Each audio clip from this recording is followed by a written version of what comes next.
Hello friends, welcome to the EDU-DOS app.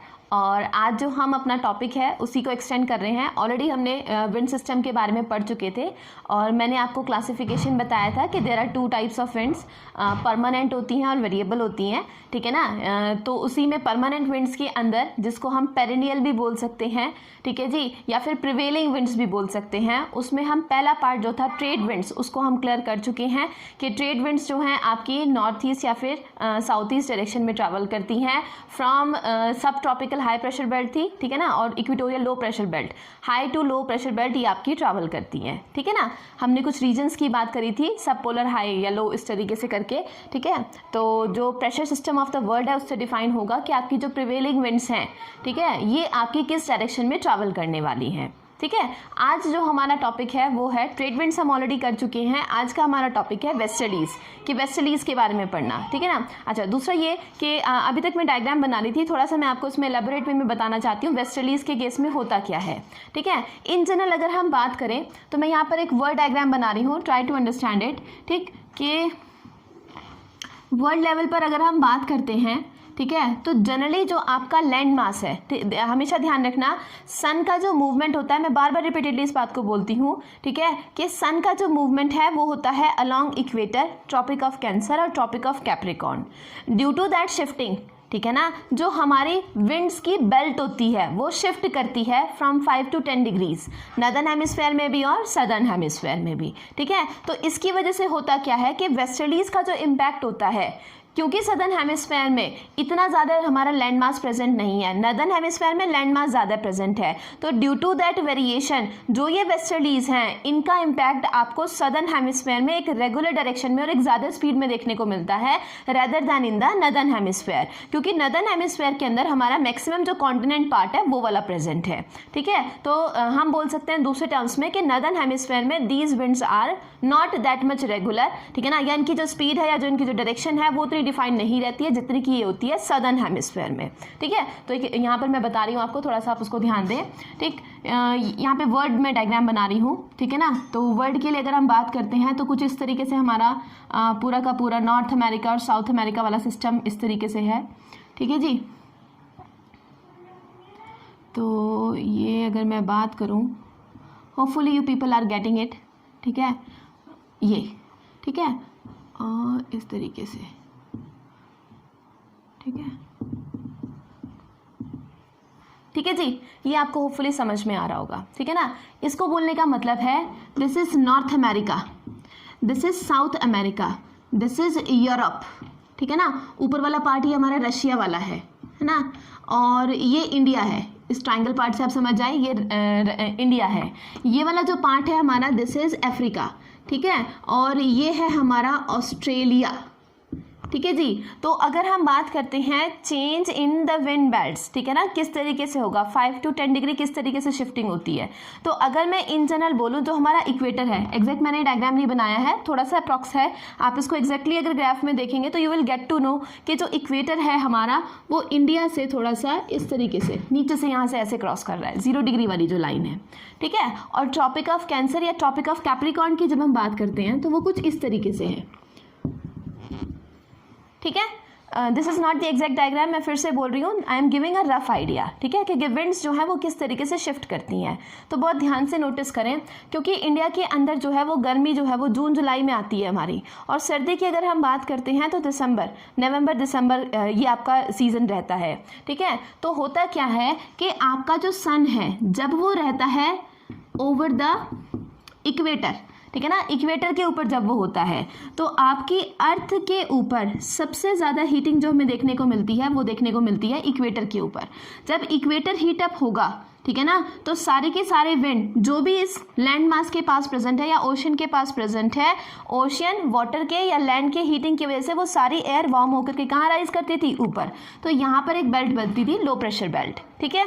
Similarly इसके ऊपर और इसके नीचे, ठीक है ना, जिसको कि हम बोल रहे थे सब ट्रॉपिकल, ठीक है ना, तो सब ट्रॉपिकल प्रेशर बेल्ट बनती थी जिसमें कि यहाँ से जो एयर राइज कर रही थी फाइनली वो यहाँ पर जाकर के फॉल करती थी, डिसेंड करती थी, ठीक है ना, और यहाँ पर हमारी बनती थी हाई प्रेशर बेल्ट, ठीक है। सिमिलरली यहाँ जो आपके पोल्स हैं, पोल्स पर भी क्योंकि हीटिंग इम्पैक्ट आपको ज़्यादा देखने को नहीं मिलता है, ठीक है ना, हमेशा वो ठंडे ही रहते हैं, ठीक। तो यहाँ पर जैसे आपके low pressure, high pressure, again low pressure and then again high pressure, इस तरीके के विंड सिस्टम आपको, प्रेशर बेल्ट सिस्टम आपको देखने को मिलता है, जिसकी वजह से होता क्या है, from high pressure belt to low pressure belt, ये जो आपका विंड्स हैं जिनको कि हम नाम दे रहे थे ट्रेड विंड्स, ठीक है, मैं नाम बोल रही हूँ, ध्यान रखिएगा आप, ये है सब पोलर बेल्ट, सब पोलर लो प्रेशर बेल्ट, ठीक है जी। तो आपकी देखिए फिर से again high pressure to low pressure आपकी विंड्स ट्रैवल करेंगी, तो इस बेल्ट के अंदर मतलब अप्रॉक्सीमेटली आप मेरा जो चैप्टर है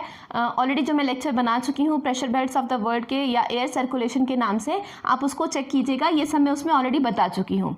तो फिलहाल मैं आपके साथ ये इसलिए डिस्कस कर रही हूँ क्योंकि जो वेस्टर्लीज का इम्पैक्ट है वो चेंज करता है during the June and during the December months. तो वो कैसे चेंज करेगा और वेस्टर्लीज का इम्पैक्ट किस हेमिस्फेयर में ज़्यादा होगा उसको बताने के लिए ये मुझे बताना है, ठीक है। तो देखें, ये है आपका सब ट्रॉपिकल और ये है आपका सब polar, this is the 30 degree line and this is the 60 degree line, ठीक है, और ये है 0 डिग्री, ठीक है। तो यहाँ पर क्या है, ये जो आपके 30 और 60 के बीच में है ये आपकी ट्रैवल कर रही है यहाँ पे वेस्टर्लीज, ठीक है।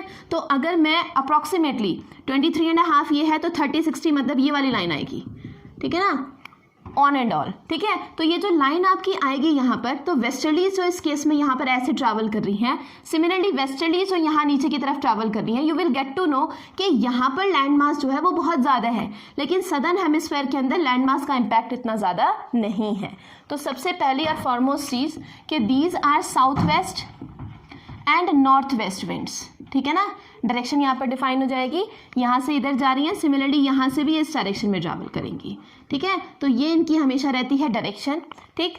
अब क्योंकि लैंड मास जो है वो नदर्न हेमिस्फेयर के अंदर आपका कैसा है, ज़्यादा है, सदर्न हेमिस्फेयर के अंदर इतना ज़्यादा नहीं है, ड्यू टू दैट आपका होगा क्या, दूसरा इंपॉर्टेंट पॉइंट इसी के केस में कि नदर्न हेमिस्फेयर के अंदर ये जो आपकी वेस्टर्लीज होती हैं these are more irregular in nature, ठीक है जी, इरेगुलर होती हैं। लेकिन इसी के बजाय अगर हम बात करें सदर्न हेमिस्फेयर में, ठीक है, तो सदर्न हेमिस्फेयर जो है क्योंकि आपका वहाँ पर एयर सिस्टम वाटर वाला पार्ट ज़्यादा है, लैंड मास उतना ज़्यादा नहीं है और फ्री आप कह सकते हैं कि विंड्स के इंटरफेरेंस के लिए कोई भी आपकी चीज़ प्रेजेंट नहीं है। Due to that southern hemisphere के अंदर these are more regular in nature, ठीक है, these travel with more speed, ठीक है ना, ज़्यादा स्पीड के साथ ये ट्रैवल करती हैं and in a consistent direction, direction भी इनकी फिक्स रहती है हमेशा, ठीक है ना। जैसे कि नदर्न हेमिस्फेयर में तो बीच बीच में इनको कुछ कुछ ऑब्स्ट्रक्शन देखने को मिलेगा, लेकिन सदर्न हेमिस्फेयर में इनके पास ऐसा कोई भी ऑब्स्ट्रक्शन होने वाला नहीं है। Due to that these are more regular in southern hemisphere, travel with more speed and their direction is also specific, जिस भी डायरेक्शन में ये ट्रैवल करने वाली हैं, ठीक है ना। ड्यू टू दैट क्योंकि ये इस तरीके का एक आपका इफेक्ट शो करती है सदर्न हेमिस्फेयर में, इसी की वजह से इन विंड्स को याद रखना, याद करने का तरीका बता रही हूँ, सफ़र, ठीक है ना भाई, पानी है तो क्या करोगे, ट्रैवल, और उस ट्रैवल को करने को क्या कहते हैं हम हिंदी में, सफ़र, ठीक है ना। तो सफ़र से याद रखना S stands for shrieking, F stands for furious, R stands for roaring, ठीक है। तो सफ़र से याद रखना, ठीक है ना, रोरिंग 40s, फ्यूरियस 50s और श्रीकिंग 60s, ठीक है ना। इनके नाम से ये जो वेस्टर्लीज हैं वो इन बेल्ट सिस्टम के अंदर पहचानी जाती हैं या इनको नाम दिया जाता है कि मतलब 40 डिग्री के अप्रॉक्सीमेटली लैटिट्यूड्स में जो आपको विंड्स मिलेंगी वेस्टर्लीज, उनको हम नाम देंगे roaring 40s depending on their speed. ये और इंटेंस हो जाती हैं 50 डिग्री के अराउंड जा करके और ज़्यादा इंटेंस हो जाती हैं 60 डिग्री के अंदर जा करके। क्यों हो जाती हैं? Because of the effect of Coriolis force, ठीक है। अब कोरियोलिस फोर्स क्या कहती है भाई? कोरियोलिस फोर्स के अकॉर्डिंग है क्या Coriolis force? This is taken into picture due to the effect of rotation of earth, rotation of earth on its on axis. क्योंकि हमारी जो अर्थ है अपनी ही एक्सिस के ऊपर वेस्ट टू ईस्ट हमेशा रोटेट करते रहती है, तो ड्यू टू दैट जो आपका इक्वेटर वाला पार्ट होता है वहाँ पर तो आपका रोटेशन का इफेक्ट ऑलमोस्ट होता है ज़ीरो, मतलब कोई भी चीज़ वहाँ पर है उसके अंदर आपको कोई भी रोटेशन का इम्पैक्ट देखने को नहीं मिलेगा, ना तो वो चीज़ लेफ्ट में मूव करेगी ना वो चीज़ राइट में मूव करेगी। लेकिन जैसे जैसे हम इक्वेटर से पोल्स की तरफ मूव करते हैं, भले ही हम नॉर्थ पोल की तरफ करें या फिर हम साउथ पोल की तरफ करें, ये जो इफेक्ट होता है कोरियोलिस फोर्स का या जो टर्निंग इफेक्ट होता है, मतलब चीज़ों का टर्न होना नदर्न हेमिस्फेयर में राइट की तरफ और चीज़ों का टर्न होना सदर्न हेमिस्फेयर में लेफ्ट की तरफ, ये जो इफेक्ट है जैसे जैसे हम पोल्स की तरफ बढ़ते हैं ये इम्पैक्ट बढ़ता चला जाता है, इसकी इंटेंसिटी बढ़ती जाती है। ड्यू टू दैट इसका इफेक्ट इन पर भी होगा और इसकी वजह से, क्योंकि ये जो वेस्टर्लीज हैं, ठीक है ना, याद रखें ट्रेड विंड्स से 30 to 60 के अप्रॉक्सीमेटली ये आ रही हैं, ठीक है ना, तो 30-60 के अप्रॉक्सीमेटली आने की वजह से इनकी जो इंटेंसिटी है या इनकी जो विंड की स्पीड है या जो डायरेक्शन है वो और ज़्यादा इंटेंस हो जाएगी due to this Coriolis force. तो इसका इफेक्ट हमें सदर्न हेमिस्फेयर में ज़्यादा देखने को मिलेगा। Due to that these are known by these specific names, ठीक है। अब ये जो मैंने प्रेशर बेल्ट सिस्टम बनाया इसका क्यों बनाया मैंने, ये आपको मैंने इसलिए बनाया क्योंकि हमारे पास एक पार्ट है जिसको हम लोग बोलते हैं मेडिटेरेनियन रीजन, ठीक है जी। तो ये जो मेडिटेरेनियन वाला रीजन है इन वेस्टर्लीज के इम्पैक्ट की वजह से इसमें बारिश का भी इम्पैक्ट हमें को देखने को मिलता है, रेनफॉल भी हमें देखने को मिलती है। तो एक्चुअली में होता क्या है, थोड़ा नोटिस कीजिएगा कि जब हमारा सन था 0 डिग्री के ऊपर, बेल्ट सिस्टम यही था, लेकिन जब हमारा जो सन है वो चला गया कहाँ पर, ट्रॉपिक ऑफ कैंसर के ऊपर 23.5, ठीक है ना, अप्रॉक्सीमेटली बोलो तो जून में हम लोग बात कर रहे हैं। ट्रॉपिक ऑफ कैंसर चला गया कहाँ, यहाँ पर, सन कहाँ चला गया, ट्रॉपिक ऑफ कैंसर के ऊपर। जब सन ट्रॉपिक ऑफ कैंसर के ऊपर चला जाएगा तो जो हीटिंग सबसे ज़्यादा 0 डिग्री लाइन के ऊपर हो रही थी, अब वो हीटिंग 0 डिग्री लाइन के ऊपर ना होकर के वही सेम हीटिंग का इफेक्ट हमें देखने को मिलेगा ट्रॉपिक ऑफ कैंसर के ऊपर।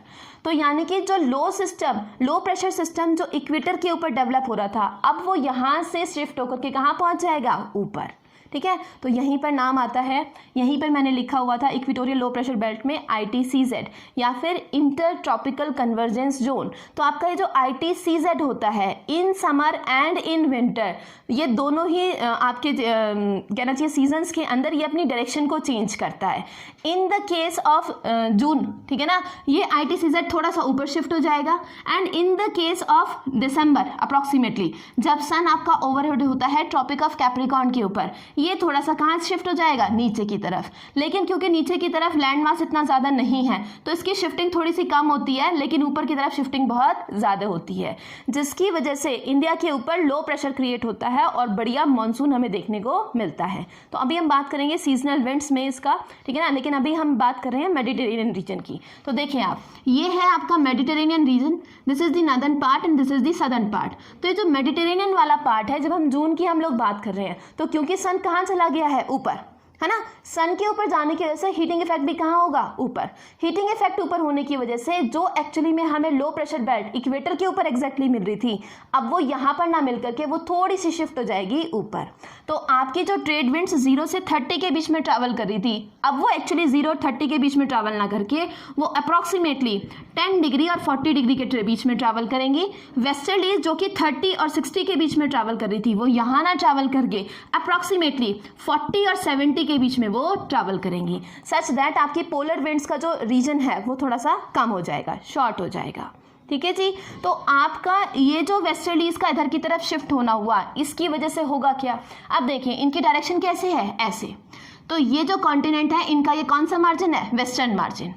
ये तो ईस्टर्न मार्जिन है कॉन्टिनेंट का या लैंड मास का, और ये कौन सा मार्जिन है, वेस्टर्न मार्जिन। और क्योंकि वेस्टर्लीज ऐसे चल रही हैं तो अब ये वेस्टर्लीज क्योंकि ओशन के ऊपर से होकर के आएंगी, तो ये आपका जो मेडिटेरेनियन रीजन का अपर वाला पार्ट है नॉर्दर्न हेमिस्फेयर के अंदर है, उसमें देंगी ये बारिश, ठीक है। और सदर्न हेमिस्फेयर में इस टाइम पर होगी सर्दी, ठीक है। तो सिंपल में लिख देती हूँ, मेडिटेरेनियन रीजन की बात कर रहे हैं, ठीक है। तो मेडिटेरेनियन रीजन के लिए जून के अंदर नॉर्दर्न हेमिस्फेयर में, ठीक है ना, जो वेस्टर्लीज हैं, पहली चीज़ तो वो शिफ्ट हो जाती हैं 5 to 10 डिग्री शिफ्ट हो जाती हैं, ठीक है। और उस शिफ्टिंग की वजह से जो नदर्न हेमिस्फेयर है, नदर्न हेमिस्फेयर में होती है समर और हमें रेन का भी कुछ इम्पैक्ट देखने को मिलता है, ठीक है। और उसी के साथ सदर्न हेमिस्फेयर में होती है विंटर, ठीक है जी। अब इसे मेडिटेरियन रीजन की बात करते हैं और हम लोग बात करते हैं दिसंबर की। दिसंबर के केस में क्या होगा, ये जो सन ट्रॉपिक ऑफ कैंसर के ऊपर था शिफ्ट होकर के ये नेक्स्ट 3 मंथ्स में जाएगा 0 डिग्री पे और अगले नेक्स्ट 3 मंथ्स में वो कहाँ पहुंच जाएगा, नीचे, कहाँ पर, ट्रॉपिक ऑफ कैप्रिकॉर्न के ऊपर। तो जब वो ट्रॉपिक ऑफ कैप्रिकॉर्न के ऊपर पहुंच जाएगा तो जो बेल्ट सिस्टम यहाँ पर लो प्रेशर वाला बन रहा था इक्वेटोरियल रीजन वाला, वो ITCZ यहाँ पर ना रह करके वो ITCZ कहाँ शिफ्ट हो जाएगा, नीचे, जिसकी वजह से वेस्टर्लीज भी शिफ्ट हो जाएंगी नीचे, जैसे कि मैंने अभी लिखा 40-70 थोड़ा सा नीचे।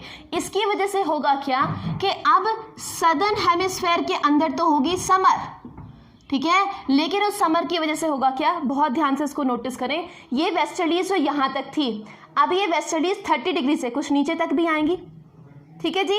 और 30 डिग्री से कुछ नीचे तक आने की वजह से यहाँ पर कैलिफोर्निया करंट था हमारे पास, याद करें, यहाँ पर कैनरीज था। तो ये जो मेडिटेरियन रीजन है इसका सदर्न पार्ट और ये जो कैलिफोर्निया वाला पार्ट है इसमें हमें यहाँ पे बारिश देखने को मिलेगी और आपका जो नदर्न हेमिस्फेयर है उसमें हो जाएगी विंटर, ठीक है जी। तो यहाँ पर होगी ये हमारी विंटर, ठीक। तो हमें ये वेस्टर्लीज का मूवमेंट इसलिए जाना ज़रूरी है क्योंकि इससे हमारा जो मेडिटेरेनियन है उस रीजन का जो मॉनसून है वो सेट होता है और इसी के इम्पैक्ट की वजह से जो मेडिटेरेनियन रीजन है वो सिट्रस फ्रूट्स के लिए फेमस है, ठीक है। हमेशा आप याद रखें, इसको हम ऑर्किड्स ऑफ द वर्ल्ड भी बोलते हैं, मतलब बगीचे जो हैं बड़े बड़े वो सब यहीं पर मिलते हैं, ठीक है ना। तो यहाँ पर जो आपके सिट्रस फ्रूट्स हैं, ठीक है, ग्रेप्स, ऑरेंजेस, ठीक है ना, ये जितने भी सिट्रस फ्रूट्स हैं वो सब यहीं पर होते हैं, ठीक है ना। आपको मालूम होगा वाइन वगैरह का प्रोडक्शन भी यहाँ पे बहुत अच्छा होता है। तो ऑर्किड्स ऑफ द वर्ल्ड भी बोलते हैं मेडिटेरियन रीजन को, ठीक है ना, और सिट्रस फ्रूट्स का यहाँ पर प्रोडक्शन होता है।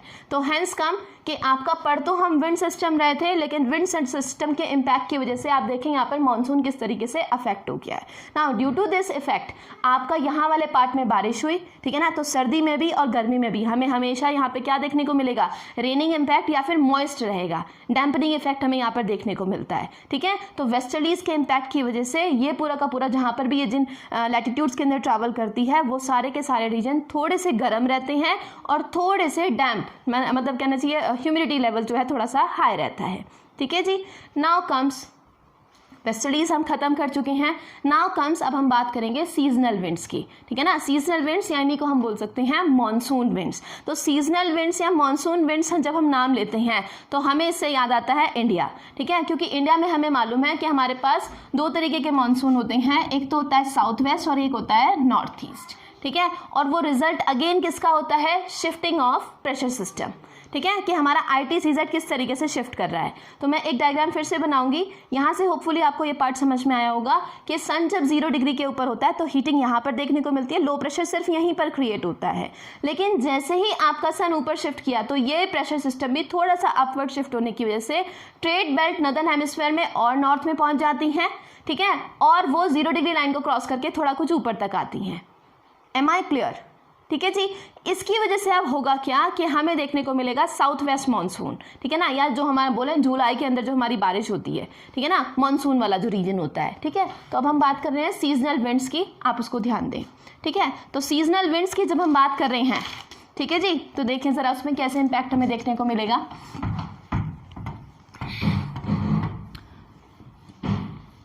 सीजनल विंड्स याद रखें, इंडिया के अंदर आप याद रख सकते हैं इसको बहुत अच्छे से, क्योंकि जो ITCZ है आपका वो याद रखें, मैंने जो डायग्राम बनाया है इससे आपको क्लियर भी होना चाहिए कि आपका जो लैंड मास है वो यूरोप और एशिया वाला जो ये पार्ट है, ठीक है ना, ये वाला पार्ट यूरोप और ये जो एशिया, ये जो पूरा का पूरा पार्ट है ये लैंड सिस्टम बहुत ज़्यादा है, जिसकी वजह से यहाँ पर लैंड आपको मालूम होगा हीटिंग में बहुत डिफरेंस होता है, ठीक है ना, लैंड के और वाटर के। लैंड जो है जल्दी से गर्म होता है, जल्दी से ठंडा हो जाता है, वाटर देर से गर्म होता है और देर में ही ठंडा होता है, जिसकी वजह से अभी हम देखेंगे कुछ लोकल विंड्स भी ट्रैवल करती हैं जिनको कि हम सी ब्रीज और लैंड ब्रीज बोलते हैं, ठीक है, वो भी हम लोग यहाँ पे डिस्कस करेंगे। लेकिन उससे पहले आपको ये पता होना चाहिए कि क्योंकि इंडिया जो है इस पूरे के पूरे कंटिन्यूस लैंड मास के साथ कनेक्टेड है, तो इसका इम्पैक्ट ITCZ की वजह से हमारे इंडिया के अंदर हमें बहुत देखने को मिलता है। कैसे देखने को मिलता है ये मैं आपको बता रही हूँ, ठीक है जी। देखिए नोटिस कीजिएगा,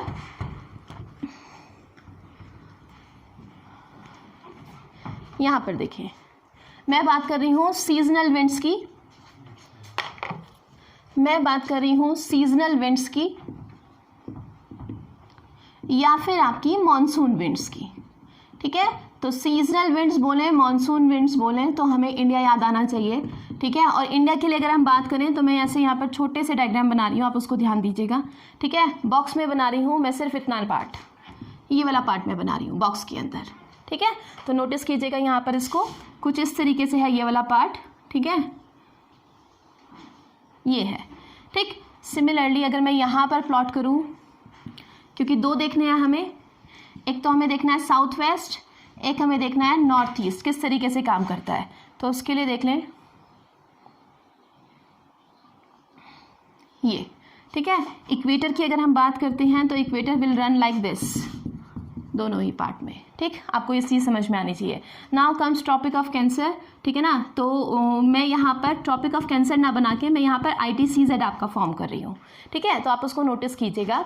ये वाली बात जब हम कर रहे हैं दिस इज़ फॉर जुलाई, और ये वाली बात जब हम कर रहे हैं दिस इज़ फॉर नवंबर और दिसंबर अप्रॉक्सीमेटली यू कैन से, ठीक है ना। ये विंटर सीजन के लिए बात कर रहे हैं और ये हम समर सीजन के लिए बात कर रहे हैं, या रेनिंग जब हमारी होती है, ठीक है। तो आप उसमें नोटिस करें होगा क्या भाई। सिंपल कंडीशंस में देखें तो क्योंकि हमारे इक्वेटर के ऊपर बन रहा था इक्वेटोरियल लो प्रेशर बेल्ट, ठीक है, और ऊपर की तरफ बन रहा था सब ट्रॉपिकल हाई प्रेशर बेल्ट, जिसकी वजह से ऊपर से नीचे की तरफ हमारी कुछ विंड्स चल रही थी जिनको हमने नाम दिया था नॉर्थ ईस्ट या फिर साउथ ईस्ट ट्रेड विंड्स, ठीक है। तो ये जो नॉर्थ ईस्ट या नीचे की तरफ से जो ये साउथ ईस्ट ट्रेड विंड्स चल रही हैं, ये तब तक तो ठीक है जब तक आपका सन कहाँ पर है 0 डिग्री लाइन के ऊपर, लेकिन जैसे ही आपका सन मूव किया कहाँ पर 23.5 डिग्री नॉर्थ, ठीक है, या जिसको कि हम बोलते हैं ट्रॉपिक ऑफ कैंसर, जैसे ही आपका सन मूव करेगा ट्रॉपिक ऑफ कैंसर के ऊपर, वैसे ही होगा क्या कि जो ये ITCZ यहाँ 0 डिग्री लाइन के ऊपर था, ये ITCZ अब कुछ शिफ्ट करेगा। और क्योंकि मैंने अभी बोला लैंड मास यहाँ सबसे ज़्यादा है, तो हीटिंग इफेक्ट यहाँ लैंड का सबसे ज़्यादा होगा। हीटिंग इफेक्ट ज़्यादा होने की वजह से लो प्रेशर भी यहाँ पर ज़्यादा क्रिएट होगा। तो जो आपका ITCZ है उसका कुछ स्विंग हमें देखने को मिलता है, और वो कुछ ऐसा होता है such that ITCZ crosses India, ठीक है जी। अब इसकी वजह से होगा क्या कि जो ITCZ पहले यहाँ से जा रहा था वो यहाँ से ना जाके वो ITCZ कुछ ऊपर शिफ्ट हो गया है इन दी मंथ ऑफ जुलाई, जब सन हमारा कहाँ किसके ऊपर है ट्रॉपिक ऑफ कैंसर के ऊपर। अब इसकी वजह से होगा क्या कि जो आपकी trade winds south east direction में यहाँ इक्वेटर तक आ रही थी, अब वो ट्रेड विंड्स सिर्फ यहाँ तक कन्फाइन ना रह के वो यहाँ से कहाँ मूव करेंगी कुछ ऊपर, लेकिन ऊपर मूव करते ही हमें मालूम है अर्थ का क्या हो रहा है रोटेशन इफेक्ट। तो अर्थ के रोटेशन इफेक्ट की वजह से ये विंड्स अपनी इसी डायरेक्शन में रह के ये राइट में कुछ शिफ्ट हो जाती हैं, and hence became our south west monsoon, ठीक है जी। इंडिया की हम बात कर रहे हैं मॉनसून की, ठीक है। तो यहाँ पर किस किस का इम्पैक्ट देखने को मिला, सबसे पहला शिफ्टिंग ऑफ प्रेशर बेल्ट, मतलब इंडिया हीट हुआ बहुत ज़्यादा, यहाँ क्या क्रिएट हुआ एक लो प्रेशर सिस्टम, ठीक है। अच्छा यहाँ पर याद रखना आप, ये जो अफ्रीका है इस अफ्रीका के पास यहाँ पर ही एक है मोजाम्बिक, ठीक है ना। तो हमारे इंडिया में मानसून तब बहुत ज़्यादा बढ़िया होता है जब इंडिया के ऊपर बहुत ज़्यादा लो प्रेशर हो और यहाँ पर हाई प्रेशर हो, ठीक है। लेकिन यहाँ हाई प्रेशर और लो प्रेशर में तब सबसे ज़्यादा डिफरेंस होगा, तब हमारे इंडिया के अंदर मानसून तब सबसे बढ़िया होगा। तो जितना ज़्यादा प्रेशर डिफरेंस, हाई लो से कोई फर्क नहीं पड़ता कितना भी हो, लेकिन दोनों का डिफरेंस बहुत ज़्यादा होना चाहिए। मतलब अगर दोनों का डिफरेंस है 10 ऐसे ही मैं बोल रही हूँ इन केस, और दोनों का डिफरेंस है 20, तो 20 वाले केस में इंडिया के अंदर जो बारिश होगी वो ज़्यादा बढ़िया होगी rather then in the case of 10, ठीक है जी। तो यहाँ जो ये विंड्स इस तरीके से रिवर्स हुई, अब इसकी वजह से होगा क्या, हमें मालूम है यहाँ पर कौन है वेस्टर्न घाट्स, ठीक है। वेस्टर्न घाट्स है, माउंटेन्स हैं। तो अब देखें ये जो ट्रेड विंड्स यहाँ से आ रही हैं, क्योंकि किसके ऊपर से आ रही हैं, इंडियन ओशियन, ठीक है। हमें मालूम है अरेबियन सी और बे ऑफ बंगाल यही है हमारे पास यहाँ पे। तो इनकी वजह से होगा क्या, ये ट्रेड विंड्स यहाँ से पानी लेंगी और ये जो पानी लेंगी वेस्टर्न घाट से जब टकराएंगी तो इस साइड पर बारिश करेंगी, जिसकी वजह से इंडिया के अंदर हमें देखने को मिलेंगे एवरग्रीन फॉरेस्ट, ठीक है जी। क्योंकि ट्रॉपिक्स के अंदर है हमारा इंडिया, तो इसको हम ट्रॉपिकल एवरग्रीन फॉरेस्ट भी बोल देते हैं। तो यहाँ पर हमें देखने को मिलेंगे एवरग्रीन फॉरेस्ट। नाउ अगेन ये विंड्स यहाँ से चलेंगी और फिर इनकी डायरेक्शन में रिवर्सल होगा थोड़ा सा, जिसकी वजह से यहाँ ये बे ऑफ बंगाल से फिर से क्या लेंगी, पानी लेंगी, और यहाँ जो हमारे हिमालयाज हैं जब ये इनसे टकराएंगी अगेन यहाँ इस वाले पार्ट में फिर से देंगी ये एवरग्रीन फॉरेस्ट, ठीक है। तो hence became our south west monsoon because of the presence of seasonal winds, ठीक है। और आया किस वजह से, क्योंकि ITCZ शिफ्ट हो गया इस डायरेक्शन में, क्योंकि सन पहुंच गया कहाँ पर, ट्रॉपिक ऑफ कैंसर के ऊपर। नाउ कम कि आपका जो ये सन है अब वो ट्रॉपिक ऑफ कैंसर के ऊपर ना होकर के वो कहाँ पहुंच गया, ट्रॉपिक ऑफ कैप्रिकॉर्न पर। तो अगर सन ट्रॉपिक ऑफ कैप्रिकॉर्न के ऊपर पहुंच जाएगा तो आपका जो ITCZ अभी ये ऊपर वाली लाइन में जा रहा था, ठीक है ना, अब ये ITCZ 0 डिग्री लाइन से ही होगा, लेकिन थोड़ा सा स्लाइट इसमें क्या होगा, वेरिएशन, ये थोड़ा नीचे की तरफ होगा, जिसकी वजह से होगा क्या कि जो हमारी ये नॉर्थ ईस्ट ट्रेड विंड्स आ रही थी, ये नॉर्थ ईस्ट ट्रेड विंड्स आती तो इक्वेटर तक ही, ठीक है जी, लेकिन यहाँ ITCZ का थोड़ा नीचे शिफ्ट होने की वजह से इनकी डायरेक्शन रिवर्स हो जाएगी, किधर, लेफ्ट की डायरेक्शन में, ठीक है ना, क्योंकि हमें मालूम है विंड का जो रिवर्सल है वो सदर्न हेमिस्फेयर में कोरियोलिस फोर्स की वजह से लेफ्ट में होता है और नदर्न में राइट की तरफ होता है। तो आपकी कौन सी ट्रेड विंड्स थी, सदर्न हेमिस्फेयर वाली, लेकिन वो किधर टर्न कर गई, राइट में। कौन सी ट्रेड विंड्स थी, नॉर्दर्न हेमिस्फेयर वाली, लेकिन कोरियोलिस फोर्स के इम्पैक्ट की वजह से टर्न किधर कर गई, लेफ्ट की तरफ, ठीक है। तो हेंस यहाँ से बना हमारा कौन सा मानसून, नॉर्थ ईस्ट मानसून, या फिर जिसको कि हम बोलते हैं रिट्रीविंग मानसून विंड्स, ठीक है ना। मतलब यहाँ से जो मानसून विंड्स हैं यहाँ हिमालय से होते हुए ये वापस अब यहाँ से वापस रिट्रीव कर रहा है, मतलब वापस आ रहा है, जिसकी वजह से जब ये विंड्स यहाँ से क्रॉस होकर के यहाँ पर आपका अंडमान और निकोबार है इस तरीके से, ठीक है। तो जब ये विंड्स यहाँ से वापस आ रही होती हैं तो वापस आते हुए, क्योंकि यहाँ पर बे ऑफ बंगाल है, तो यहाँ से अगेन क्या लेती हैं, पानी लेती हैं, मॉइस्चर लेती हैं, और अब की बार ये बारिश करती हैं ईस्टर्न घाट्स के ऊपर, ठीक है। तो साउथ वेस्ट मानसून जब होता है तो वेस्टर्न घाट्स के ऊपर बारिश होती है, और जब नॉर्थ ईस्ट मानसून होता है तो फिर हमारा जो बारिश है वो ईस्टर्न पार्ट्स के ऊपर होती है, ठीक है ना। तो दिस इज दी वेरिएशन कि हमें जो सीजनल विंड्स की वजह से है या ITCZ है उसके चेंज की वजह से हमें किस तरीके से विंड सिस्टम देखने को मिलता है। Hopefully this part is clear to you, है ना। आप ये मुझे कमेंट सेक्शन में भी लिख के जरूर भेजिएगा कि आपको ये कैसा पार्ट लगा है, ठीक है ना। और कुछ भी पार्ट अगर आपको नहीं समझ में आया तो I will make another video for this part, okay.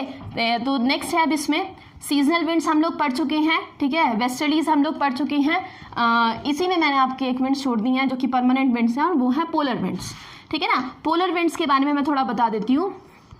Polar winds आपको याद रखनी है कि जैसे कि आपकी ट्रेड विंड्स जो हैं वो तो आपकी कहना चाहिए सबसे ज़्यादा रेगुलर है ऑफ ऑल द थ्री, ठीक है ना। बीच में मेरा पोलर वेस्टर्लीज वाला जो पार्ट है वो हो गया, मिस हो गया, ठीक है। तो मैं इसको दोबारा से बता रही हूँ, ध्यान दें उसको ज़रा। हमने पढ़ी ट्रेड विंड्स, हमने पढ़ी westerlies, now comes easterlies, polar easterlies, ठीक है ना। कि जो विंड्स हैं आपकी, मिस हो गया पार्ट इसलिए मैं बीच में बता रही हूँ आपको ये, ठीक है ना।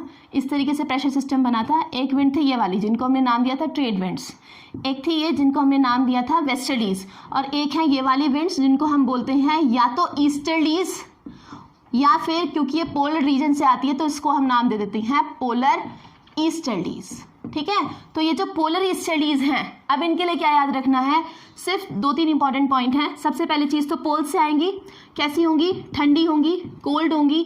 दूसरा क्या इंपॉर्टेंट होगा, ये बहुत ज़्यादा इरेगुलर होती हैं, मतलब वेस्टर्लीज का इम्पैक्ट जैसे सदर्न हेमिस्फीयर में हमने बोला था थोड़ा सा रेगुलर होता है, उसके कंपैरिजन में ईस्टर्लीज बहुत इरेगुलर होती हैं। तो these are not the regular winds, ठीक है ना, इरेगुलर होती हैं और डायरेक्शन भी इनकी जो है वो फिक्स नहीं रहती है, ठीक है ना, वो भी इनकी चेंजिंग ही इम्पैक्ट होता है, और कूलिंग इससे आपको रीजन के अंदर इफेक्ट देखने को मिलेगा, ठीक है।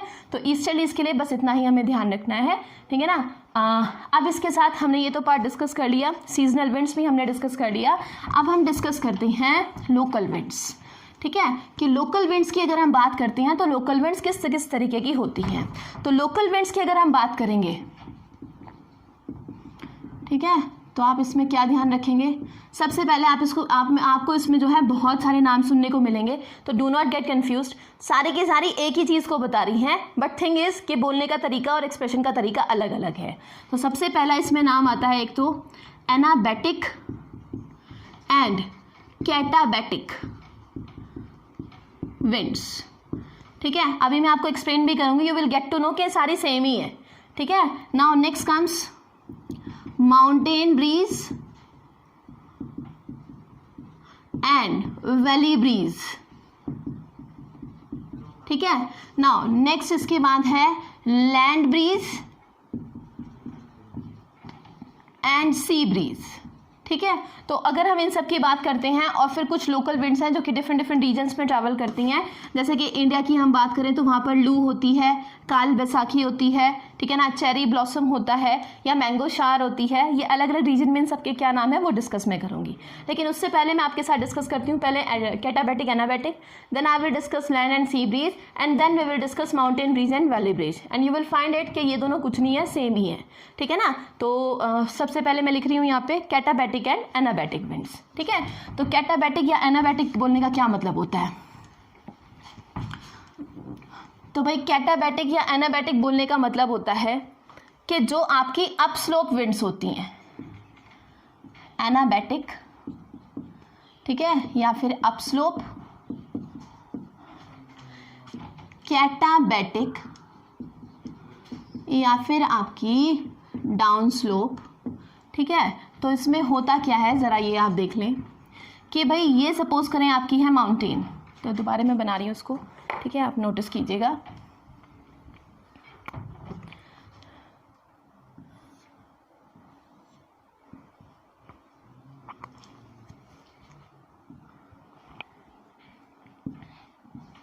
एनाबैटिक या फिर अप स्लोप की मैं बात कर रही हूँ, ठीक है। तो एनाबैटिक या अप स्लोप की जब हम बात कर रहे हैं, ये ऊपर क्लाउड सिस्टम में बना देती हूँ एंड दिस इज द सन, ठीक है।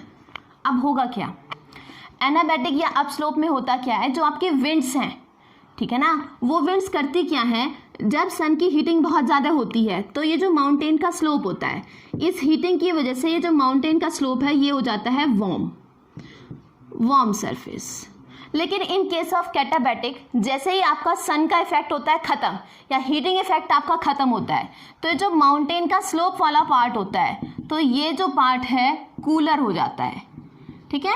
तो इसमें सबसे इंपॉर्टेंट बात क्या है कि ये जो स्लोप है यहाँ पे वार्म है और ये जो स्लोप है यहाँ पर कूल है। अब इनकी वजह से होगा क्या कि जो भी विंड इन स्लोप के कांटेक्ट में होगी वो भी क्या होगी, वार्म हो जाएगी, गर्म हो जाएगी। और गर्म हवा हमें मालूम है, इक्वेटोरियल रीजन में हमने बात करी थी कि गर्म हवा क्या होती है, कि आपकी लैंड के ऊपर लैंड गर्म हुआ, आसपास की एयर गर्म हुई, एयर गर्म होने से वो सारी की सारी एयर क्या करती है, राइज। तो होगा क्या, ये जो सारे के सारे विंड सिस्टम है ये क्या करेगा, राइज। जब ये यहाँ से ऊपर जाता होगा अपने साथ मॉइस्चर ले लेगा, तो क्लाउड्स वगैरह जो भी बनाने होंगे उसको बना करके फाइनली यहाँ से जब ये ऊपर की तरफ राइज करेगा तो ये एयर ऊपर जा करके क्या हो जाएगी, कूल, ठंडी हो जाएगी। और ठंडी हो जाएगी तो फिर ये क्या करेगी, फैलेगी।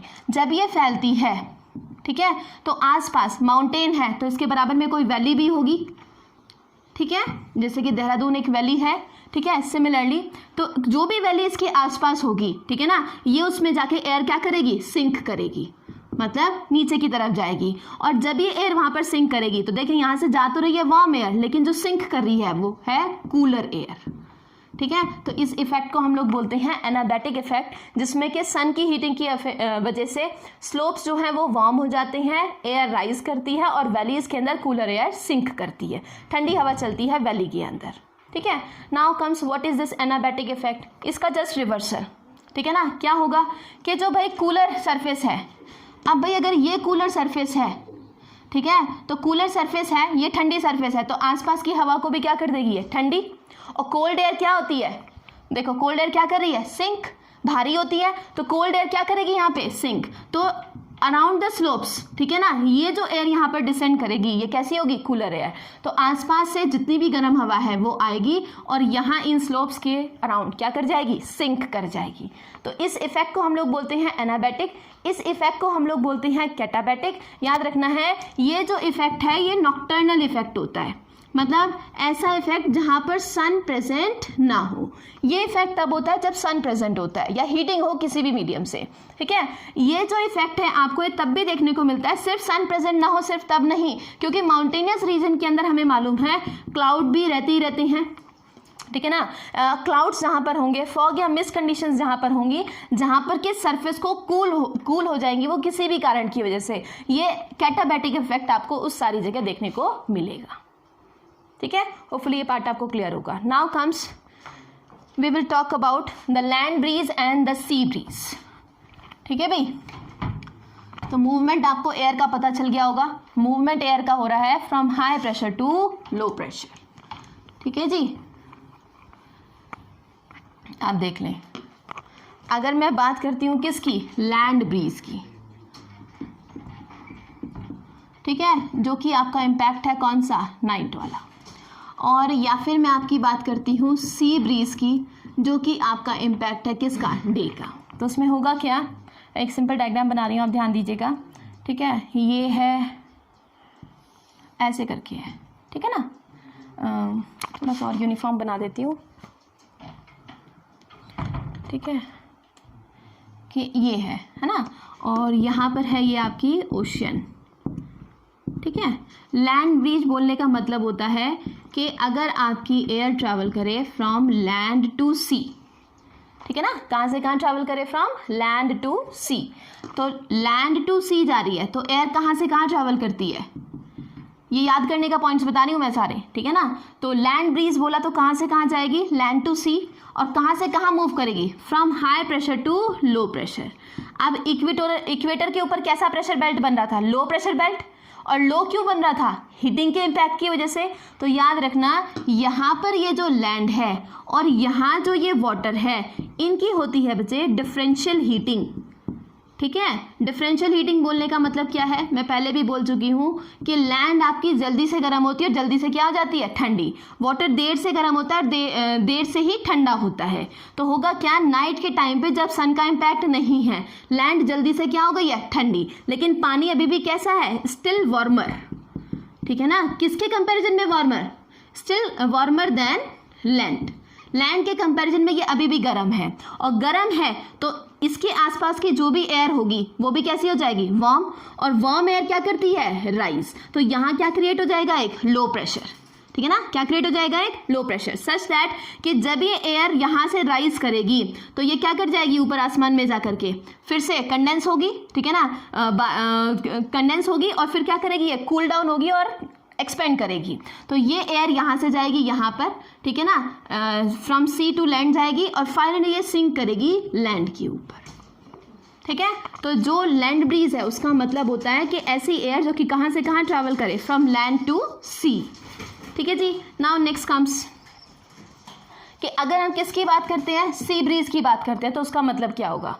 तो मैं डायग्राम ऐसे ही बना देती हूँ एक, ठीक है, आप फिर ध्यान दीजिएगा कि ये है आपका लैंड और ये है आपका ओशियन, या फिर यहाँ पे है वाटर, ठीक है। तो आपका सबसे पहला, जैसे कि मैंने यहाँ पर लिखा कि लैंड ब्रीज का मतलब है फ्रॉम लैंड टू सी, ऐसे ही सी ब्रीज का मतलब है फ्रॉम सी टू लैंड, ठीक है।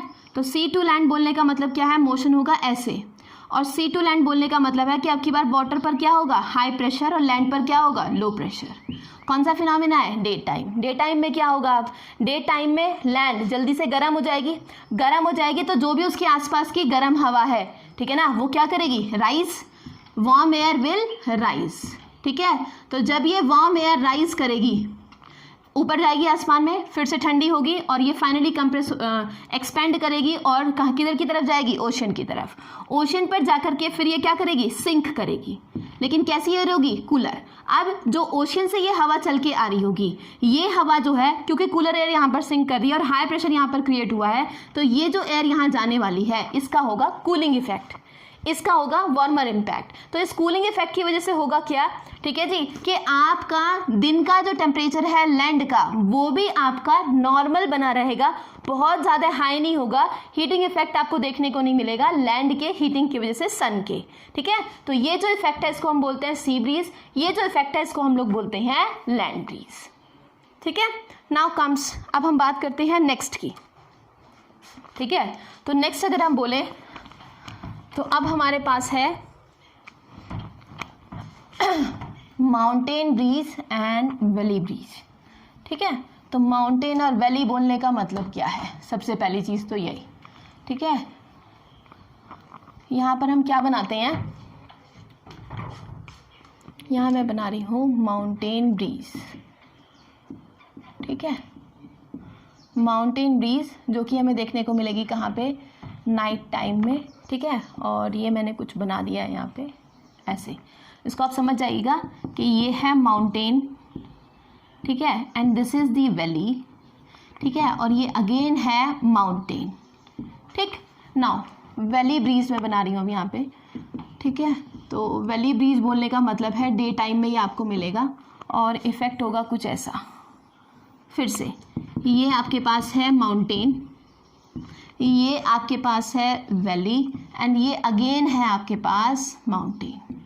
ठीक है, तो मैं थोड़ा सा इसमें बता देती हूँ कि माउंटेन ब्रीज या फिर हम वैली ब्रीज की जब हम बात करते हैं तो उसमें होगा क्या।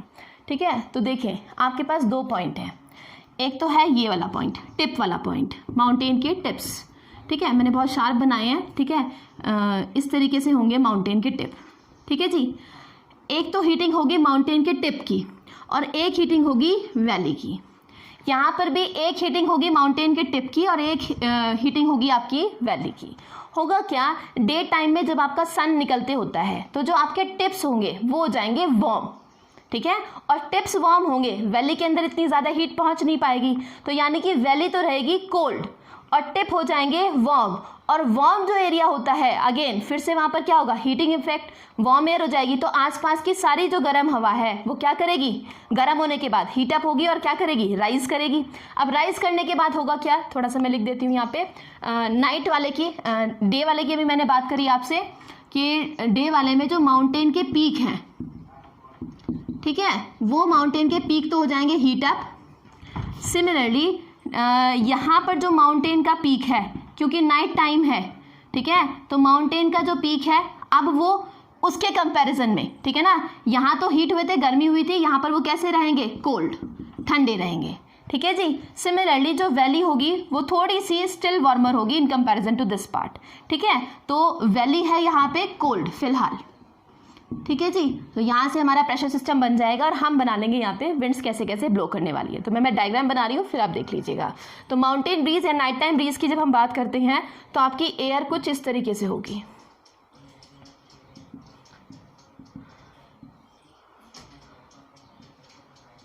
ठीक है, यहाँ क्रिएट होगा आपका हाई प्रेशर और यहाँ क्रिएट होगा आपका लो प्रेशर। ये है यहाँ पे कूल एयर। ठीक है जी, और सिमिलरली इसका जस्ट ऑपोजिट पार्ट हमें यहाँ पे देखने को मिलेगा कि यहाँ पे एयर जो है आपकी वो करेगी सिंक, यहाँ से आएगी और यहाँ से करेगी राइज। ठीक है, तो देखें एयर कहाँ से कहाँ जाती है, from high pressure to low pressure. Similarly air भी यहाँ कहाँ से कहाँ जाएगी, अब वैली के अंदर क्रिएट हो जाएगा क्या, हाई प्रेशर, और यहाँ पर क्रिएट हो जाएगा व्हाट, लो प्रेशर। ठीक है जी, ये अगेन किसकी वजह से हुआ, ड्यू टू डिफरेंशियल हीटिंग। ठीक है ना, तो अब डिफरेंशियल हीटिंग की वजह से हुआ क्या, नाइट के टाइम पे जो है एयर आपकी जो है वो क्या हो जाएगी, ठंडी। ठीक है ना, नाइट के टाइम पे जब एयर ठंडी होगी, मैं लिख रही हूँ यहाँ से सीक्वेंस वाइज, नाइट के टाइम पे एयर होगी कूल, और कूल एयर याद करें कौन सा था हमारा, कैटाबैटिक और एनाबैटिक इफेक्ट जो हमने पढ़ा था, सेम वो यहाँ पर काम करने वाला है। तो नाइट के टाइम पे जो कूल एयर है वो क्या करेगी, नीचे की तरफ आएगी। ठीक है ना, तो सिंक करेगी, और सिंक होने की वजह से क्योंकि एयर ऊपर से नीचे आ रही है तो ऊपर की तरफ क्या क्रिएट होगा, एक हाई प्रेशर, और नीचे की तरफ क्या क्रिएट होगा, एक लो प्रेशर। तो हाई प्रेशर से लो प्रेशर जब ये आपकी विंड चल के आ रही है तो अल्टीमेटली यहाँ वैली के अंदर जितनी भी आपकी कोल्ड एयर एक साथ इकट्ठा होगी, ये लैंड के हीटिंग की वजह से, अगेन जो इसने दिन में जो भी इसने हीटिंग ली है वो उसकी वजह से ये सारे की सारी एयर करेगी ऊपर की तरफ राइज, और फाइनली कूल डाउन होकर के फिर से क्या करेगी, एक्सपेंड। फिर से ये जो कूलर इसके सर्फेसेस हैं यहाँ से फिर से ये एयर कूल होकर के फिर से फाइनली कहाँ सिंक करेगी, नीचे। सिंक करने के बाद फिर राइज करेगी। तो ये आपका साइकिल पूरे नाइट के टाइम में चलता रहता है, जिसकी वजह से जो वैली है वो रात के टाइम में भी थोड़ी थोड़ी उनमें ठंडी हवाएं हमें देखने को मिलते रहती हैं। नाउ इसमें क्या होगा, इसमें क्या होगा भाई, डे टाइम हीटिंग की वजह से हुआ क्या, जो वैली है हीटिंग में, हीटिंग के इम्पैक्ट की वजह से जो भी उसके अंदर एयर थी, ठीक है ना, वो एयर आपके क्या करी, अराउंड द स्लोप्स वो क्या कर गई, राइज कर गई, क्योंकि यहाँ इन टॉप्स के ऊपर कैसा प्रेशर क्रिएटेड है, लो प्रेशर क्रिएटेड है। तो जो भी आपकी एयर यहाँ से वार्मर एयर राइज करी है, फाइनली यहाँ पर सिंक करी कौन सी air, cool air. Cool air के सिंक करने की वजह से वैली में यहाँ पे जैसे यहाँ पर कूल इम्पैक्ट बना हुआ है, अगेन यहाँ पर भी बना रहता है कूल इम्पैक्ट। तो वैलीज के अंदर भी due to mountain breeze and due to valley breeze जो आपका क्लाइमेट है वो हमेशा कूल बना रहता है, ठंडा बना रहता है। ठीक है, तो माउंटेन के आसपास वाले एरिया आप जहां पर भी देखेंगे तो वहां पर आपको कैटाबैटिक एनाबैटिक इफेक्ट बोले या फिर हम बोले माउंटेन ब्रीज और वैली ब्रीज, ये दोनों इफेक्ट आपको वहां पर देखने को मिलते हैं। ठीक है। नाउ कम्स कुछ लोकल विंड्स हैं हमारी, ठीक है, वो अलग अलग जगह पे किस नाम से जानी जाती है मैं लिख रही हूँ, बस आप उनको ध्यान दीजिएगा, ठीक है ना। एनसीईआरटी की लाइन से एज इट इज़, ठीक है, तो उन्हीं को आपको मगअप करना है, ठीक है। तो देख लें आप यहाँ पे, ठीक है। सबसे पहले मैं लिख रही हूँ यहाँ पे, ठीक है, इसी से आपके न्यूमेरिकल आए हुए हैं कई बार, ठीक है। लोकल विंड्स आप डालेंगे तो बहुत सारे नाम मिलेंगे, लेकिन मैं यहाँ पर स्पेसिफिकली इंडिया के लिए ही सिर्फ बात कर रही हूँ। लू, काल बैसाखी, ठीक है, मैंगो शावर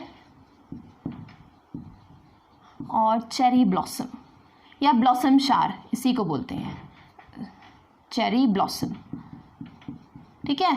लू की अगर हम बात करते हैं तो इंडिया के अंदर, या इंडिया के अंदर भी कौन से वाला पार्ट, नॉर्थ ईस्ट वाला जो पार्ट है हमारा, या मैं बोलूँ नदन पूरा का पूरा पार्ट, ठीक है ना। अगर मैं अप्रॉक्सीमेटली इंडिया का एक डायग्राम बनाऊं,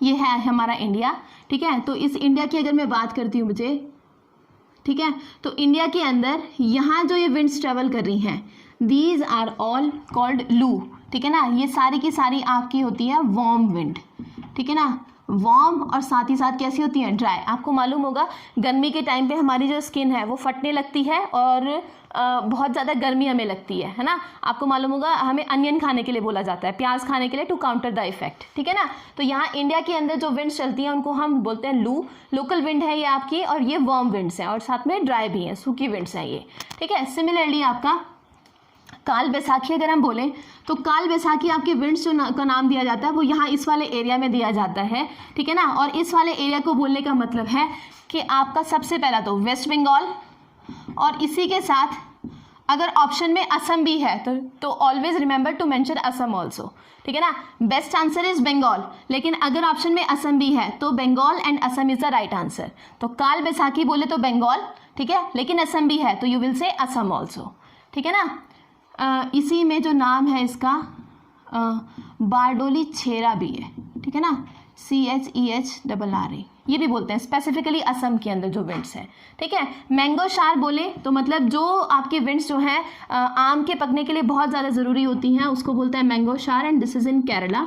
चेरी ब्लॉसम बोले या ब्लॉसम शार बोले, ये आपके विंड स्पेसिफिकली बोले तो कर्नाटका, ठीक है ना। बाकी चेरी आप समझ रहे होंगे, ठीक है ना, चेरी के ब्लॉसम करने के लिए जो विंड्स हमें चाहिए होंगी वो कर्नाटका, यहाँ पर हमें चाहिए होंगी, ठीक है। तो ऑन एंड ऑल बोले तो इंडिया के अंदर जो विंड्स हमारी चलती हैं वो ये वाली विंड्स होती हैं, these are the name of them, ठीक। तो गो थ्रू दिस पार्ट, ठीक है ना, and do not forget to have some comments, to give some comments on this part, ठीक है। और मैं ऐसी अच्छे अच्छे वीडियो आपके लिए बनाते रहूँगी, ठीक है। इसी के साथ ये वाला लेक्चर हम अपना ख़त्म करते हैं विंड वाला, and do not forget to like, subscribe and share, and please subscriber थोड़ा और बढ़ाइए so that our motivation level should go up. आपका जो डेली कमेंट्स हैं वो हमें मिलते जा रहे हैं, and make sure that you get all the rightful information. Thank you.